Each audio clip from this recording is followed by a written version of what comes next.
Good afternoon, everybody, and welcome back to RobMotive. So there's been some intermittent posts either on the channel or in the Facebook group about problems with the new Toyota Tacoma. So I thought, I'm going to go out and see what are the real documented problems with the Tacoma, things that are actually happening.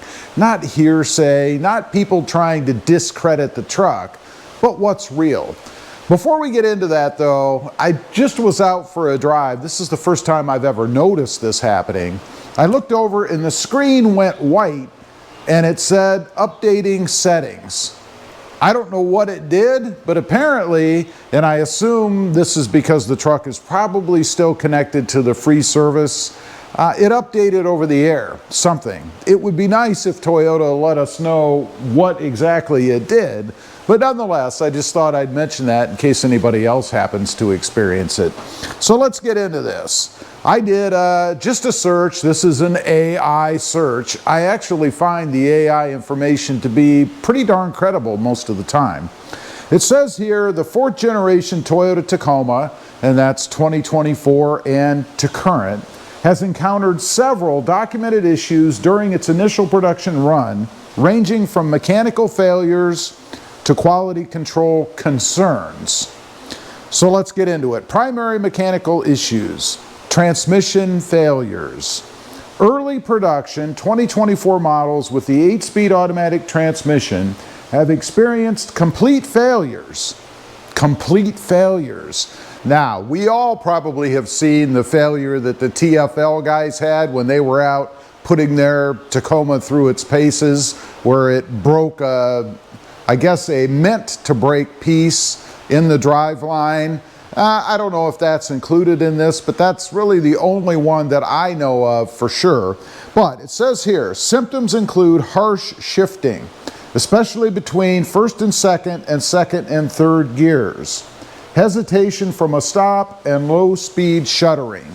Now I have heard people complaining about this or mentioning it in the group and on the channel.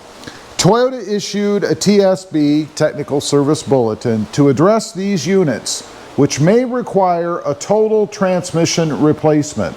And I have heard of that happening as well.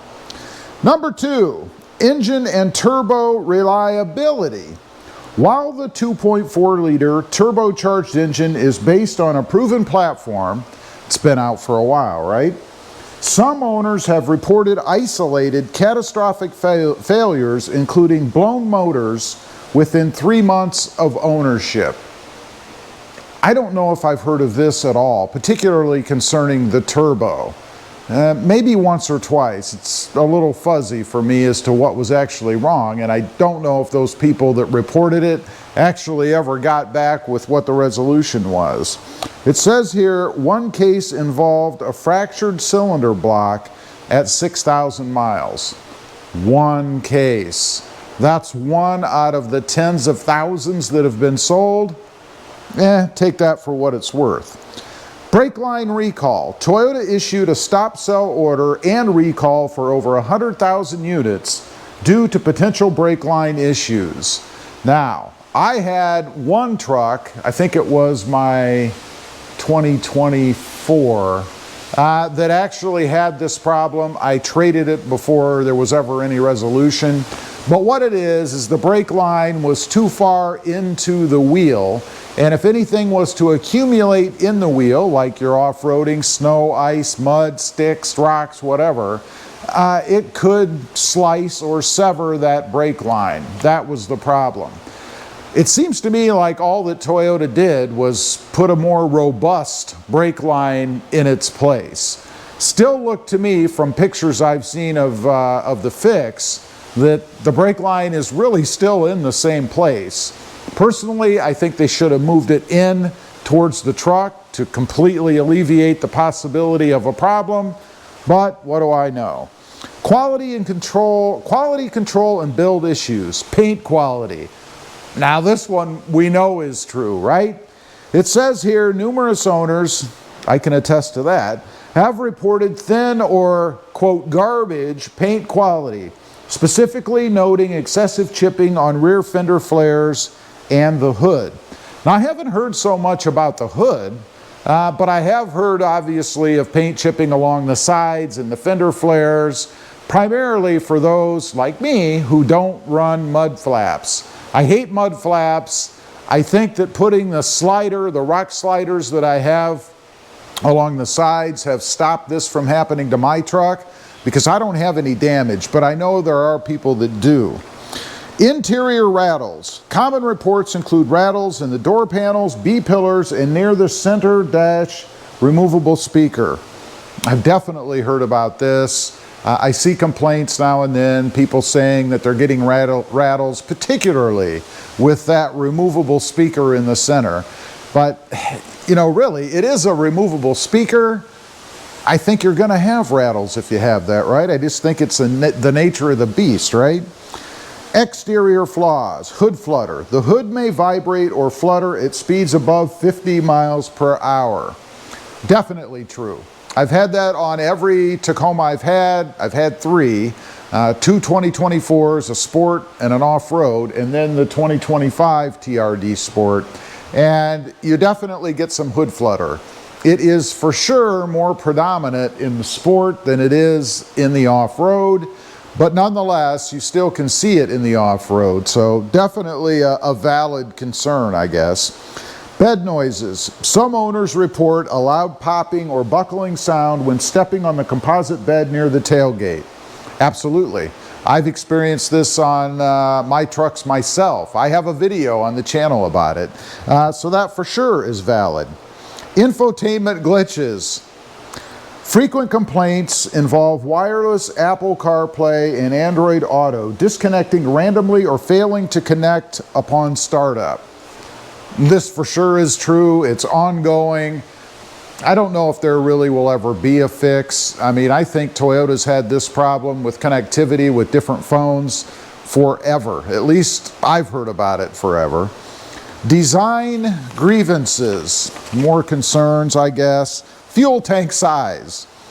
The tank is frequently cited as being too small for the truck size, leading to limited driving range, often only 260 to 315 miles per tank. That's absolutely true. I hear about this all the time. Of course, we know Toyota did put a smaller tank on this truck. I'm not sure why they did it.